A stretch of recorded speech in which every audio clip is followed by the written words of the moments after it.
Արմեդիա YouTube-յան ալիքում ԱՄՆ գլխավոր լուրերն են, ես Հարություն Մինասյանն եմ, բարև ձեզ, կանխավ շնորհակալություն բոլորին, մեզ մշտապես աջակցելու համար։ Բաժանորդագրվեք ալիքին, եթե առաջին անգամ եք դիտում մեր լուրերը։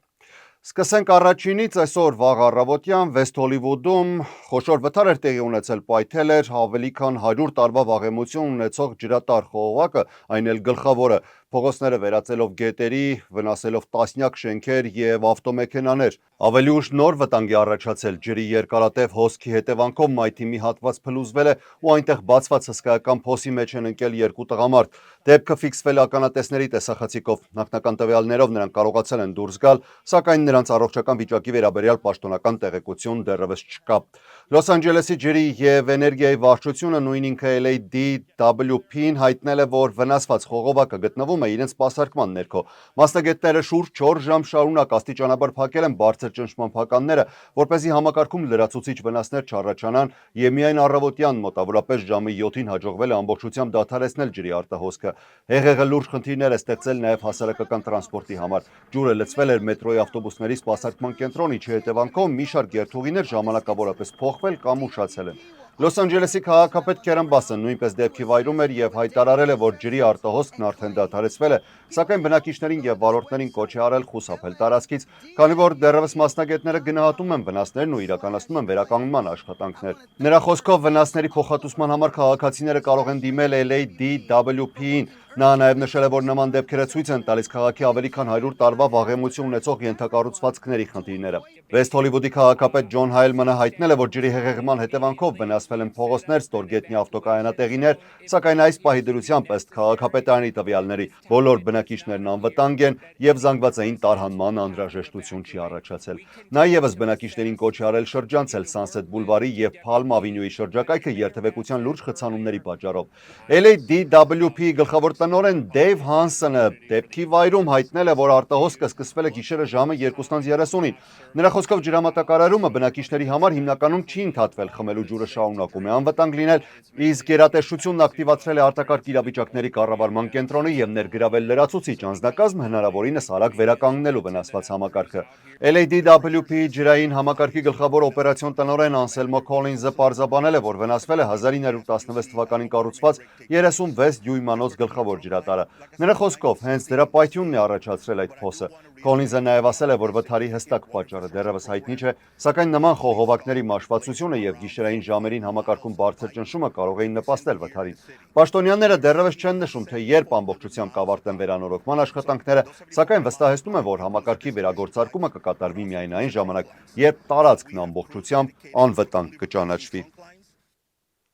Նոր թափ է հավաքում Միացյալ Նահանգները Իրան հակամարտությունը, ժամ առ ժամ ստանում ենք նոր տեղեկատվություն, իսկ կենտրոնական հրամանատարությունը հրապարակել է տեսանյութ, որը ցույց է տալիս նախագահ Դոնալդ Թրամփի հրամանով իրականացված Իրանի դեմ վերջին ռազմական հարվածները։ Միացյալ Նահանգների հարվածներն ուղղված են եղել Իրանի ափամերձ հակաօդային պաշտպանության համակարգերին և հրթիռային դիրքերին։ Ըստ վերջին տվյալների, հինգշաբթի վաղ առավոտյան նոր լայնածավալ ռազմական հարվածներ է հասցվել Իրանի տարածքին, թիրախավորելով երկրի ավելի հյուսիսային շրջանում գտնվող ռազմական օբյեկտները։ Միաժամանակ ամերիկյան ուժերը կրակ են բացել նաև նավի ուղղությամբ, որը Վաշինգտոնի պնդմամբ փորձել է խախտել Իրանի նկատմամբ վերականգնված ծովային շրջափակումը։ Իրանը պատասխանել է հրթիռային և անօդաչու թռչող սարքերի հարձակումներով, թիրախավորելով Բահրեյնի և Քուվեյթի տարածքում գտնվող ամերիկյան ռազմական օբյեկտները։ Վերջին օրերի փոխադարձ հարվածները փաստացի տապալել են ժամանակավոր հրադադարի այս համաձայնությունը ու կրկին մեծացրել տարածաշրջանը լայնամասշտաբ պատերազմի վերադառնալու վտանգը։ Իրանի իշխանությունների տվյալներով, ամերիկյան այս վերջին հարվածների հետևանքով զոհվել է առնվազն 35 մարդ, ավելի քան 300-ը վիրավոր են։ Վերջին հարվածներն առաջին անգամ հասել են Թեհրանի մերձակայք, ինչպես նաև Սեմնան նահանգ, որտեղ տեղակայված են Իրանի բալիստիկ հրթիռների արտադրության և տիեզերական ծրագրի կարևոր ենթակառուցվածքները։ Միաժամանակ, կենտրոնական հրամանատարությունը հայտարարել է, որ ամերիկյան ուժերը հրթիռներով հարվածել են Բալմա նավթատարը, որը Կյուրասաոյի դրոշի ներքո շարժվում էր դեպի Իրանի գլխավոր նավթային արտահանման տերմինալ Խար կղզի։ Միացյալ Նահանգների պնդմամբ նավը անտեսել է մի քանի նախազգուշացումներ ու փորձել էր խախտել ծովային շրջափակումը։ Ամերիկյան մյուս հարվածներից մեկը թիրախավորել է Իրանի 388-րդ մեխանիզացված հետևակային բրիգադի զորամասը։ Իրանական պետական հեռուստատեսության հաղորդմամբ այդ հարձակման հետևանքով զոհվել է 7 զինծառայող, կան նաև վիրավորներ։ Իրանը շարունակում է հայտարարել, որ Հորմուզի նեղուցը երկրի կարմիր գիծն է։ Խորհրդանի նախագահ Մոհամմադ Բաղեր Ղալիբաֆը զգուշացրել է, որ եթե Միացյալ Նահանգները չկատարի ժամանակավոր համաձայնության պայմանները, Թեհրանը պատրաստ է ավելի լայն ռազմական բախման։ Իրանի իսլամական հեղափոխության պահապանների կորպուսն էլ հայտարարել է, որ եթե շրջափակումը շարունակվի, մերձավոր արևելքից նավթի ու գազի արտահանումը կարող է ամբողջությամբ դադարեցվել։ Չնայած ռազմական գործողությունների սրմանը, նախագահ Դոնալդ Թրամփը կրկին հայտարարել է, որ Իրանը ցանկանում է խաղաղության համաձայնագիր կնքել, սակայն ընդգծել է, որ եթե բանակցությունները չհաջողեն, Միացյալ Նահանգները պատրաստ է շարունակել ռազմական գործողությունները։ Իրանի բարձրաստիճան պաշտոնյաներից մեկը ստեղծված իրավիճակը բնութագրել է որպես գոյության պատերազմ Ամերիկայի Միացյալ Նահանգների դեմ։ Իրանի զինված ուժերի խոսնակ Էբրահիմ Զոլֆաղարին Միացյալ Նահանգներին մեղադրել է միջազգային իրավունքը խախտելու եւ տարածաշրջանը ապակայունացնելու փորձերի մեջ։ Մասնավորապես նա նշել է. «Մենք եւս մեկ անգամ հստակ հայտարարում ենք, որ ոչ մի դեպքում եւ ոչ մի ձևով չենք թույլատրի, որպեսզի Միացյալ Նահանգները որպես արտատարածաշրջանային երկիր միջամտի Հորմուզի նեղուցի գործերին։ Սա Իրանի անանցանելի կարմիր գիծն է։ Եթե Միացյալ Նահանգների դատարկագլուխ նախագահի վերջին սպառնալիքները ուղղված Իրանի Իսլամական Հանրապետության ենթակառուցվածքներին իրականացվեն ամերիկյան ներխուժող բանակի կողմից, ապա այն ամենը, ինչ մինչ այժմ պահպանվել է միայն Իրանի զսպվածության շնորհիվ, կոչնչացվի։ Տարածաշրջանի ամբողջ ենթակառուցվածքը կհայտնվի Իրանի Իսլամական Հանրապետության հզոր զինված ուժերի երկաթյա հարվածների տակ եւ դրանցից ոչ մի հետք չի մնա, կարծես դրանք երբեք գոյություն չեն ունեցել»։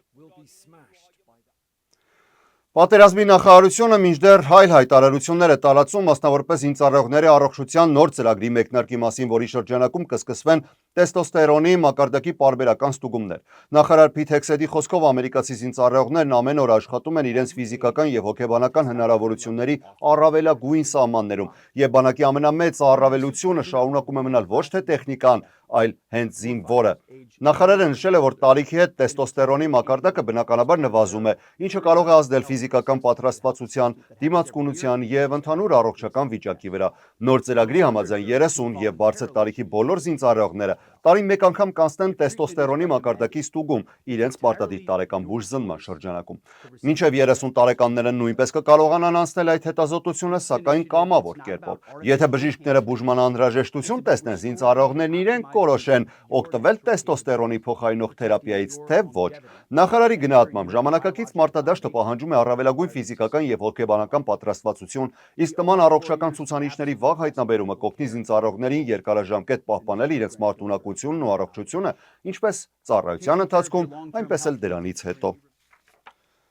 Եվ եթե խոսք գնաց այս թեմայի մասին, առհասարակ Թրամփի վարչակազմը նախատեսում է փոփոխել տեստոստերոնի նշանակման կանոնները տղամարդկանց համար այն ավելի հասանելի դարձնելու նպատակով։ Նախարարությանը աջակցում են առողջապահության եւ սոցիալական հարցերի նախարար Ռոբերտ Քենեդի կրտսերը, վարչակազմի մի շարք այլ պաշտոնյաներ։ Փոփոխության համաձայն տեստոստերոնը կարող է նշանակվել ոչ միայն այն տղամարդկանց, որոնց մոտ առկա են ծանր հիվանդություններով պայմանավորված հորմոնի պակաս, այլև տարիքային փոփոխությունների հետևանքով առաջացած ախտանիշների դեպքում, ինչպիսիք են սեռական ցանկության նվազումը, էրեկտիլ դիսֆունկցիան եւ կյանքի որակի վատթարացումը։ Միացյալ Նահանգների սննդի եւ դեղերի վարչությունը FDA-ը նախորդ տարի վերացրել է տեստոստերոնի պատրաստուկների վրա տարիներ շարունակ գործող խիստ նախազգուշացումը սրտանոթային վտանգների մասին։ Որոշումը հիմնված է նոր հետազոտությունների վրա, որոնք ցույց են տվել, որ բուժումը չի մեծացնում սրտի կաթվածի կամ ինսուլտի ռիսկը։ Բժիշկները սակայն զգուշացնում են, որ տեստոստերոնը համընդհանուր երիտասարդացնող միջոց չէ եւ այն պետք է նշանակվի միայն բժշկական գնահատումից եւ արյան համապատասխան հետազոտություններից հետո։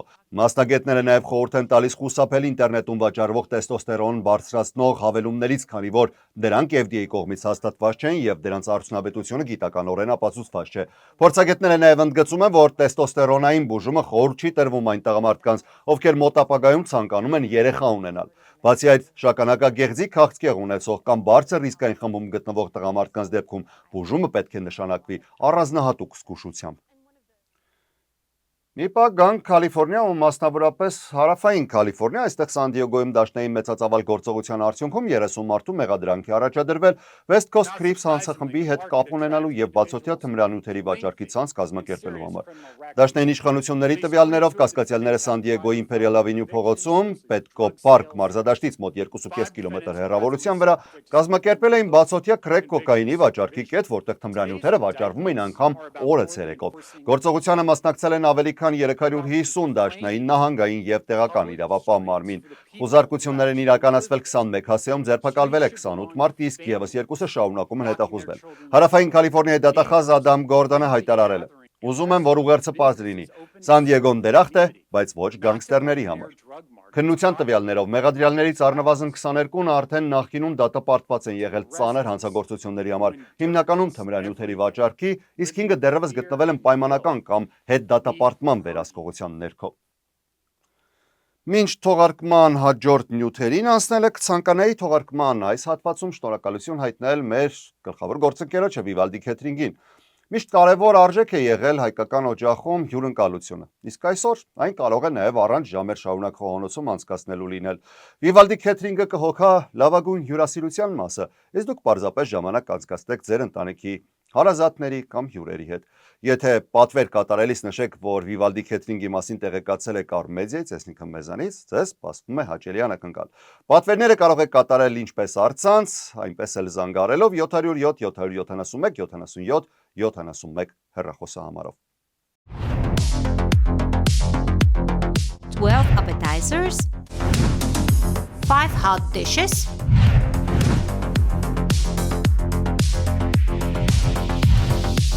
5 sides, $300 for 10 to 12 people. Make every moment a Vivaldi moment.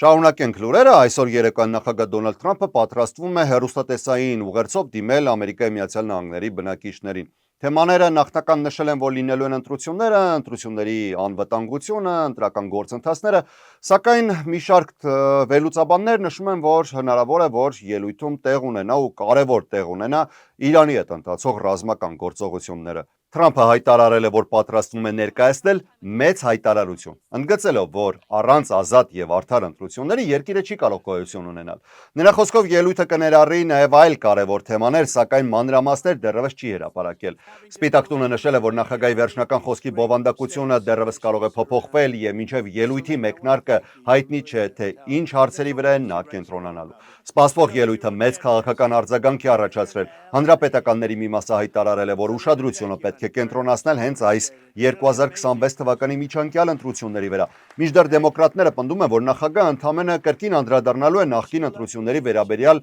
նախկին պնդումներին եւ ընտրական համակարգի շուրջ բանավեճին։ Նախկին ընտրությունների վերաբերյալ նախկին պնդումները քիչ հետո կմանրամասնեն։ Իսկ ուղերձը նախատեսված է այսօր երեկոյան Վաշինգտոնի ժամանակով ժամը 9-ին։ Այլ աղբյուրների փոխանցմամբ Թրամփը կարող է հրապարակել հետախուզական տվյալներ, որոնց համաձայն Չինաստանը 2020 թվականի նախագահական ընտրությունների ընթացքում ունեցել է ԱՄՆ ընտրական գործընթացի միջամտելու հնարավորություն եւ հավանաբար հասանելիություն է ստացել ամերիկացի ընտրողների տվյալներին։ Թրամփի ելույթը նախորդում է նաեւ ազգային հետախուզության տնօրենի պաշտոնում նրա տեխնացու Ջեյ Քլեյթոնի հաստատման լսումներին։ Սենատում Քլեյթոնը հրաժարվել է հստակ պատասխանել այն հարցին, թե ով է հաղթել 2020 թվականի նախագահական ընտրություններում։ Միայն նշել է, որ սահմանված գործընթացից հետո Ջո Բայդենը դարձել է Միացյալ Նահանգների նախագահ։ Միաժամանակ կոնգրեսում շարունակվում են նաև գլխավոր դատախազի պաշտոնում Թրամփի տեխնացու Թոդ Բլանշի հաստատման լսումները։ Օրենսդիրները նրան հարցեր են ուղղում ինչպես նախկինում Թրամփի անձնական փաստաբան լինելու վերաբերյալ, այնպես էլ Ջեֆրի Էփստեյնի գործի նյութերի հրապարակման ընթացքում թույլ տրված սխալների վերաբերյալ։ Լսումների ընթացքում Բլանշը նաև հանդիպել է Էփստեյնի զոհերի հետ, իսկ դեմոկրատ սենատորները պահանջել են, որ նա անձամբ հանդիպի մի շարք այլ տուժածներին եւ բացատրություն ներկայացնի այն փաստի վերաբերյալ, որ գործի հրապարակված փաստաթղթերում բացահայտվել էին զոհերի անձնական տվյալներ։ Մեկ այլ ոչ պակաս սկանդալային նախարարության անդրադառնանք, ներքին անվտանգության նախարար Մարկ Վեյմալինը, հավանաբար գիտեք, պաշտոնը ստանձնեց Քրիստի Նոեմի պաշտոնանկությունից հետո։ Դեռևս այն ժամանակ հայտարարեց, որ իր գլխավոր նպատակներից մեկը նախարարությունը մշտական սկանդալներից դուրս բերելն է։ Սակայն պաշտոնավարումից ընդամենը մի քանի ամիս անց, այսի գործողությունների ընթացքում ընդամենը մեկ շաբաթվա ընթացքում տեղի ունեցավ 3 մահվան դեպք։ Նա կրկին հայտնվեց քաղաքական ճնշումների կենտրոնում։ Թեքսասում եւ Մեյնում 2 անձ վարելու ընթացքում մահացել են ICE աշխատակիցների կրակոցներից, իսկ Ֆլորիդայում մեկ տղամարդ փորձելով փախչել դաշնային գործակալներից ընկել է բեռնատարի տակ եւ մահացել։ Այս դեպքերը դարձել են Մալինի պաշտոնավարման առաջին խոշոր փորձությունը։ Նա ստիպված է միաժամանակ հավասարակշռել Սպիտակ տան զանգվածային արտաքսումները շարունակելու պահանջները, կոնգրեսի անդամների հարցերը եւ հասարակության աճող դժգոհությունը։ Մալինի գործելավոճը զգալիորեն տարբերվում է Քրիստի Նոեմից։ Եթե Նոեմը հաճախ անձամբ էր մասնակցում ներգաղթային գործողություններին ու անգամ ակտիվորեն մեկնաբանում վիճահարույց դեպքերը, ապա Մալինը նախընտրել է ավելի զուսպ մոտեցում եւ հիմնականում խուսափում է հրապարակային հայտարարություններից։ Դեմոկրատ օրենսդիրները պնդում են, որ Մալինը չի կարողացել վերահսկել ICE գործողությունները եւ չի կանխել ուժի կիրառման շուրջ աճող քննադատությունը։ Հանրապետականներն իրենց հերթին նշում են, որ նա ընդամենը փորձում է փոխել նախարարության աշխատանքի մթնոլորտը եւ ավելի հավասարակշռված ղեկավարել գերատեսչությունը, թեև ընդունում են, որ վերջին դեպքերը կրկին հարցեր են առաջ բերել։ Երեկ ուշ երեկոյան ներկայացուցիչների պալատը հաստատեց մի օրինագիծ, որը նախատեսում է ամառային ժամանակը դարձնել մշտական։ Եթե այն վերջնականապես ընդունվի, այսինքն նաև Սենատի կողմից, ամերիկացիներն այլևս տարին 2 անգամ չեն փոխի ժամանակացույցը եւ նոյեմբերին դրանք 1 ժամ հետ չեն տեղափոխվի։ Օրինագծի կողմնակիցները նշում են, որ այդ փոփոխության արդյունքում երեկոյան ժամերին ավելի երկար կպահպանվի բնական լույսը, ինչը կխթանի բացօթյա գործունեությունը, սպորտային միջոցառումները եւ մարդկանց առօրյան։ Նրանք նաև կարծում են, որ լուսավոր երեկոները դրական ազդեցություն կունենան մարդկանց տրամադրության վրա։ Որոշ սենատորներ սակայն մտահոգություն են հայտնում, որ ձմռանը մի շարք նահանգներում արևը կարող է ծագել միայն առավոտյան ժամի 9-ից 9:30-ի սահմաններում, ինչը կարող է վտանգավոր լինել հատկապես դպրոց գնացող երեխաների համար։ Չնայած օրինագիծը ներկայացուցիչների պալատում արդեն ընդունվել է, այն, ինչպես նշեցի, պետք է հաստատվի դեռևս Սենատի կողմից, սակայն կոնգրեսում օրակարգը ծանրաբեռնված է եւ օրենսդիրները մինչեւ նստաշրջանի ավարտը դեռևս պետք է քննարկեն պետական ֆինանսավորման, պաշտպանության բյուջեի եւ այլ կարևոր հարցեր։ Միացյալ Նահանգների վարչակազմը հայտարարում է նոր մաքսատուրքային քաղաքականության մեկնարկի մասին, փորձելով շրջանցել Գերագույն դատարանի որոշումը։ Առևտրի ներկայացուցչի գրասենյակը հայտնել է, որ հուլիսի 22-ից Բրազիլիայից ներմուծվող ապրանքների մեծ մասի նկատմամբ կսահմանվի 25% մաքսատուրք։ Նոր մաքսատուրքերը կվերաբերեն հազարավոր ապրանքների, այդ թվում շաքարի, գյուղատնտեսական տեխնիկայի, հագուստի, էլեկտրական սարքավորումների, թղթի եւ պողպատի։ Միաժամանակ որոշ ապրանքներ, այդ թվում տավարի միսը, սուրճ, օրգանական մեղրը եւ չուգունը բացառվել են։ Սա Թրամփի վարչակազմի նոր մաքսային ռազմավարության առաջին քայլն է, որը հիմնված է 301-րդ հոդվածի շրջանակում իրականացվող հետաքննությունների վրա անարդար առևտրային գործելակերպը բացահայտելու նպատակով։ Վաշինգտոնն արդեն սկսել է նմանատիպ մոտ 80 հետաքննություն եւ չի բացառում, որ առաջիկայում նմանատիպ միջոցներ կկիրառվեն նաեւ այլ երկրների նկատմամբ։ Պետքարտուղար Մարկո Ռուբիոն հայտարարել է, որ Բրազիլիայի կառավարությունը Միացյալ Նահանգների հետ բանակցություններում բարեխղճորեն չի գործել։ Ի պատասխան Բրազիլիայի նախագահ Լուիս Ինասիո Լուլա դա Սիլվան ասել է, որ ամերիկյան որոշումը որևէ հիմնավորում չունի։